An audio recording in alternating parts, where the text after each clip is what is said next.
এদিকে দেশের ৫৫তম জাতীয় উপস্থাপনের মাধ্যমে নতুন এক অধ্যায়ের সূচনা করতে যাচ্ছেন অর্থমন্ত্রী আমির খসরু মাহমুদ চৌধুরী।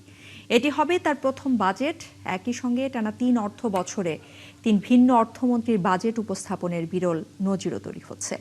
অর্থনীতির সংকট, মূল্যস্ফীতির চাপ আর বিনিয়োগের স্থবিরতার এই সময়ে নতুন অর্থমন্ত্রীর প্রথম বাজেট ঘিরে থাকছে কৌতূহল। মেজবাহ হাসান জানাচ্ছেন বিস্তারিত।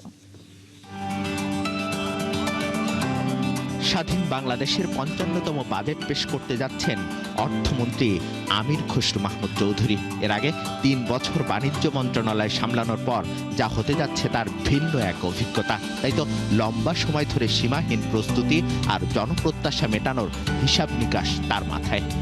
সকলের মনে কি প্রশ্ন যাচ্ছে, এটা যত দেরি হবে দেশ তত বেশি ক্ষতিগ্রস্ত হবে।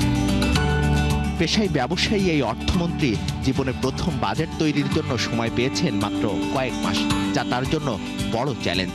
তাই বিশাল এই অর্থের সংস্থান ও বরাদ্দ বিভাজন নিয়ে স্বভাবতই রয়েছে বাড়তি চিন্তা। তবে 2 দশক পর ক্ষমতায় এসে বিএনপি সরকার যাতে নতুন এক দৃষ্টান্ত স্থাপন করতে পারে এই বাজেটে, সেদিকেই নজর আমির খসরু চৌধুরীর।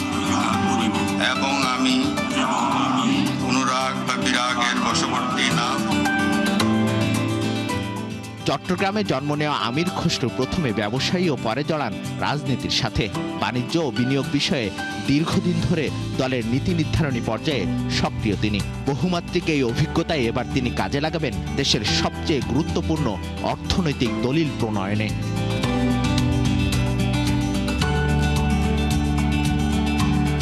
বর্তমানে বাংলাদেশ ব্যাংক কর্তৃক তরুণদের জন্য বিনা সুদে এবার বাজেটের মাধ্যমে দেশের ইতিহাসে সৃষ্টি হচ্ছে নতুন এক মাইল ফলক। তা হলো পরপর 3 বার বাজেট পেশ করতে যাচ্ছেন 3 জন ভিন্ন অর্থমন্ত্রী বা উপদেষ্টা। যেমন 2024-25 অর্থ বছরে বাজেট উপস্থাপন করেন অর্থমন্ত্রী আবুল হাসান মাহমুদ আলী। 2025-26 অর্থ বছরে উপদেষ্টা সালেহুদ্দিন আহমেদ, আর এবার আরেক অর্থমন্ত্রী আমির খসরু মাহমুদ চৌধুরী।